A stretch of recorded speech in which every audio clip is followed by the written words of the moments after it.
Hello friends, स्वागत है आपका अमाइंस के पार्ट नंबर 5 में। देखो, आज हम पढ़ने वाले हैं बेसिसिटी ऑफ एरिल अमाइंस।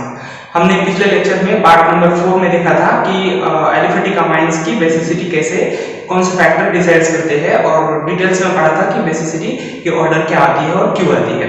अब देखेंगे बेसिसिटी ऑफ एरिल अमाइन। अब एरिल अमाइन जो है, तो पैरेंट एरिल अमाइन जो है वो एनिलीन है। उसका एग्जांपल लेके देखते हैं।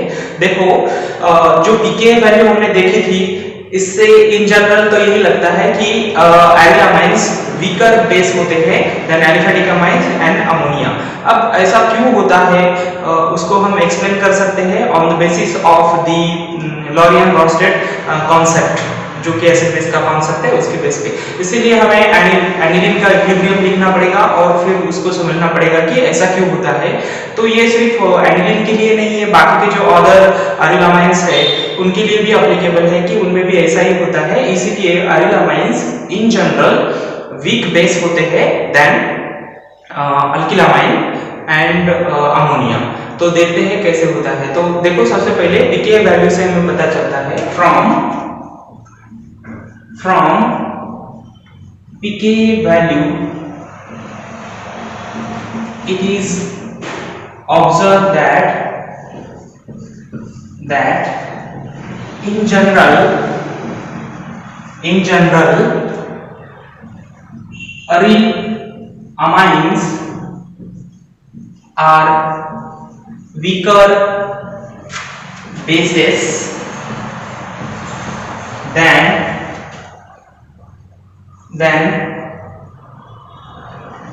aliphatic amines and ammonia.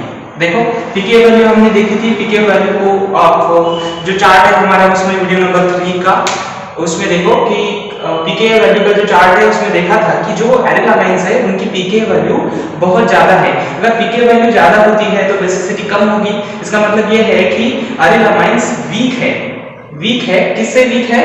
Weaker bases than aliphatic amines and ammonia. अब ऐसा क्यों होता है वो हम देखेंगे in accordance to the Lowry Bronsted theory. This can be explained in accordance with Lowry and Bronsted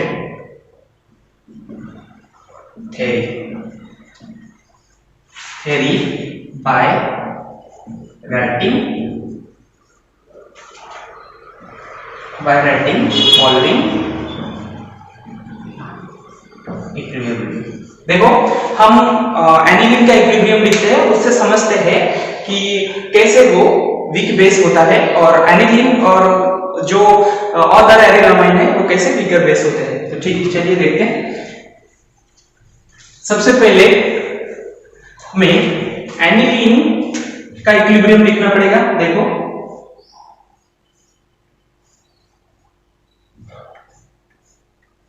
aniline है, लोन पेयर कैरी करेगा नाइट्रोजन यहाँ पे, एनिलीन, और ये हमारा यहाँ पे बेस है। देखो, प्लस H2O। अब ये इसका प्रोटोनेशन हो जाएगा। After the protonation this becomes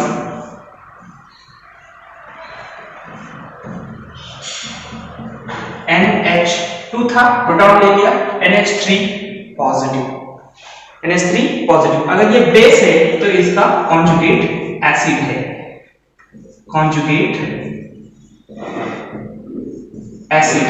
और इसको कहते हैं एनिलियम आयन। अब देखो, एक बार पूरा खेल समझ में आ जाएगा।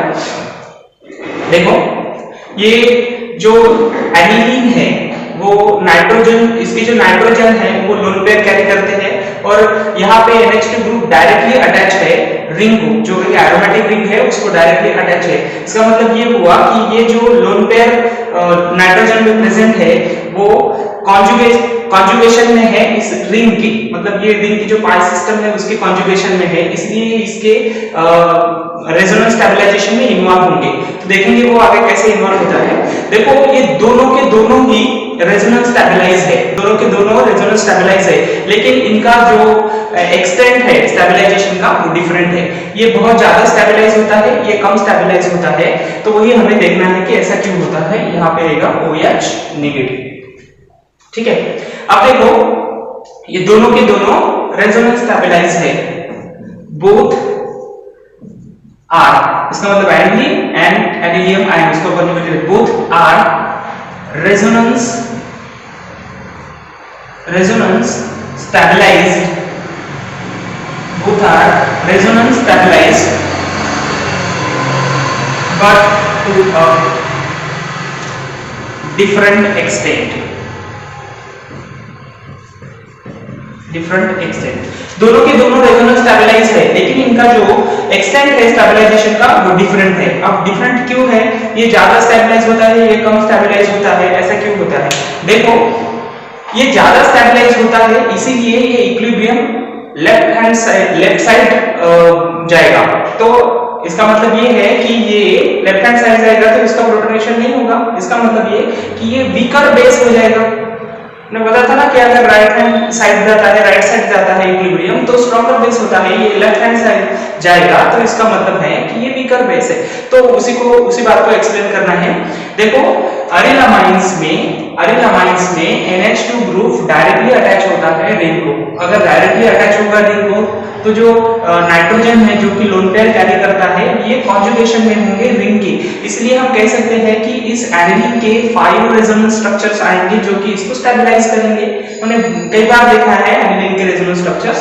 तो एनिलीन के रेजोनेंस स्ट्रक्चर जो है वो हम ड्रॉ करेंगे, इसके 5 रेजोनेंस स्ट्रक्चर आएंगे। अब इसके अगर 5 रेजोनेंस स्ट्रक्चर आते हैं तो वो इसको लोन पेयर को स्टेबलाइज करेंगे।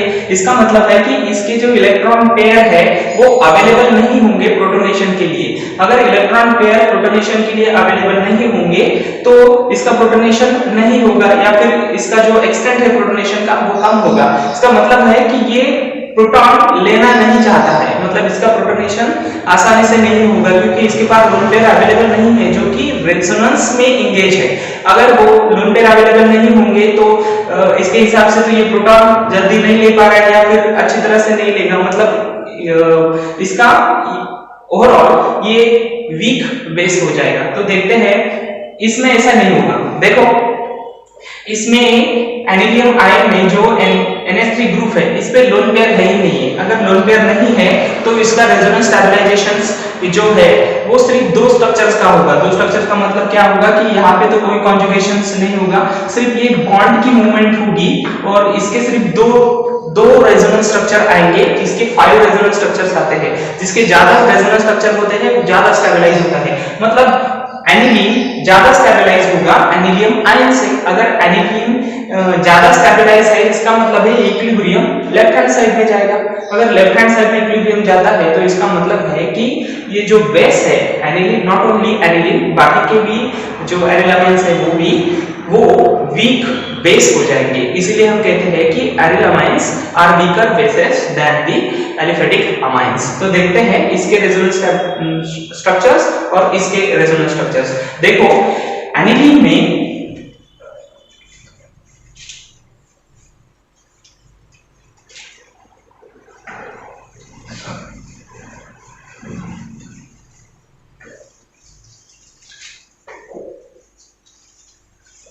चलो मैं लिखता हूं, in aryl amines NH2 group is directly attached to aromatic ring lone pair of electron on nitrogen are conjugated conjugated to ring, ये रिंग को कॉन्जुगेटेड होंगे, इसीलिए जो रिंग को अगर वो ये कॉन्जुगेशन में होंगे तो ये लेस अवेलेबल होंगे प्रोटोनेशन के लिए, therefore less available for protonation. ये प्रोटोनेशन के लिए लेस अवेलेबल होंगे क्योंकि ये रेजोनेंस में इन्वॉल्व है। अभी देखते हैं एनिलीन का resonance structures. Resonance structures of aniline, कितने स्ट्रक्चर्स आएंगे? 5 रेजोनेटिंग स्ट्रक्चर्स। देखो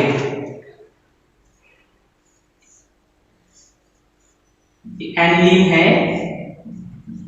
NH2, यहाँ पे ये लोन पेयर है, अब ये इसके कॉन्जुगेशन में है तो ये इधर शिफ्ट हो जाएगा, तो ये बॉन्ड यहाँ पे ओपन हो जाएगा, तो इसका मतलब है ये इस तरह से रेजोनेंस स्टेबलाइज हो जाएगा।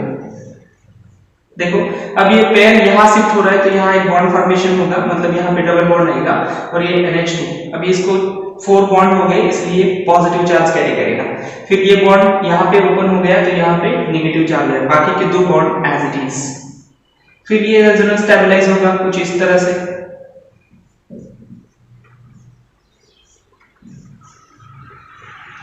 ये बॉन्ड यहाँ पे ओपन होगा, ये यहाँ पे शिफ्ट होगा, ये पहले वाला एज इट इज और NH2 ग्रुप भी एज इट इज, बाद में ये यहाँ पे शिफ्ट होगा और ये यहाँ पे ओपन होगा। अब देखो यहाँ पे ओपन हो गया ये बॉन्ड यहाँ पे शिफ्ट हो गया और ये एज इट इज, ये NH2 ग्रुप भी एज इट इज, फिर ये यहाँ जाएगा और ये फिर से इस पे ओपन होगा, तो फाइनली फिर से हमें एनिलीन मिलेगा। सिर्फ पोजीशन जो है रिंग के पाई बॉन्ड की वो चेंज हो जाएगी कुछ इस तरह से। देखो this is the first structure, this is second, this one is third, this is fourth and this one is fifth. तो देखो एनिलीन कुछ इस तरह से 5 रेजोनेटिंग स्ट्रक्चर्स के साथ स्टेबलाइज होता है, मतलब ये स्ट्रक्चर इसको स्टेबलाइज करेंगे। इसका ज्यादा स्टेबलाइजेशन होगा, मतलब ये लोन पेयर अवेलेबल नहीं होंगे प्रोटोनेशन के लिए क्योंकि ये तो रेजोनेंस में इन्वॉल्व है, अगर रेजोनेंस में इन्वॉल्व होंगे तो प्रोटोनेशन के लिए अवेलेबल नहीं होंगे, मतलब इसका प्रोटोनेशन नहीं हो पाएगा या फिर कुछ रैपिडली नहीं हो पाएगा, इसलिए वीक बेस बन जाएगा। अब देखो अगर हमें एनिलियम आयन लेना है जो कि हमारा इसका कॉन्जुगेट एसिड था,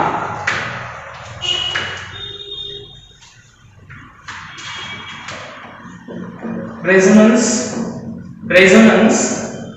ऑफ एनिलियम आयन। एनिलियम आयन कैसे बनता है? जब एनिलीन एक प्रोटॉन एक्सेप्ट कर लेता है तो एनिलियम आयन बनता है। तो एनिलियम आयन हमने इक्विलिब्रियम में देखा था अभी, वही देखो NH3 ये है एनिलियम आयन। अब इस पे कोई लोन पेयर नहीं है तो इसमें इस तरह से रेजोनेंस स्टेबलाइजेशन नहीं होगा, इसके सिर्फ 2 ही रेजोनेंस स्ट्रक्चर आएंगे जो कि ये बॉन्ड यहाँ पे, ये बॉन्ड यहाँ पे और इस बॉन्ड की मूवमेंट यहाँ पे। जो बेंजीन का स्टेबलाइजेशन होता है वो कुछ इस तरह से NH3, बस इतना ही आएगा, मतलब इसके सिर्फ 2 रेजोनेटिंग स्ट्रक्चर्स है।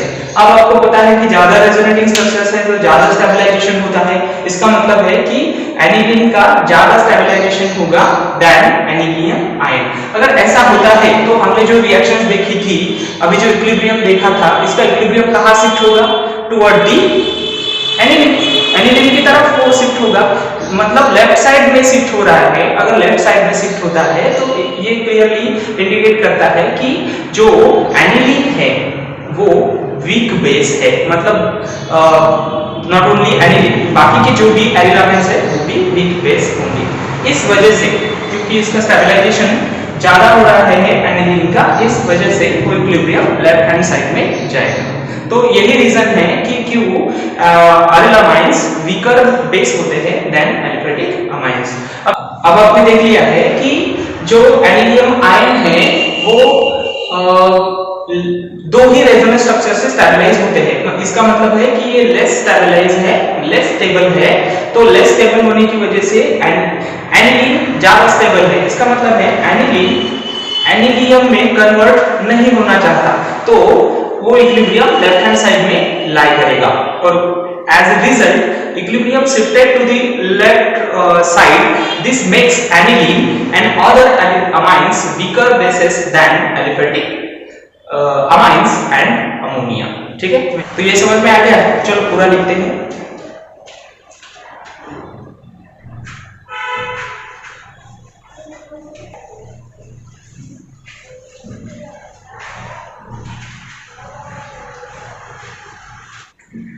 Anilium ion is less stable than aniline. Equilibrium lie toward left side. As a result, aryl amines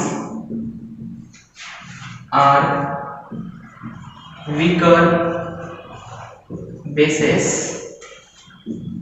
than aliphatic amines and ammonia। तो कुछ इस तरह से हम basicity of aryl amines explain कर सकते हैं। इन जनरल में आप इतना याद रखो कि अरिल अमाइंस जो होते हैं उनपे जो लोन पेयर है वो लोन पेयर रेजोनेंस स्टेबलाइजेशन में इन्वॉल्व होता है, इसीलिए वो प्रोटोनेशन के लिए अवेलेबल नहीं होता। इसीलिए हम कह सकते हैं कि जो अरिल अमाइंस है वो वीकर बेस होते हैं then aliphatic amines and ammonia. ठीक है, सो ये तक था बेसिसिटी ऑफ अमाइंस। हमने अरिल अमाइंस भी देखा और एलिफेटिक अमाइंस भी देखा। ठीक है, thank you, thanks for watching.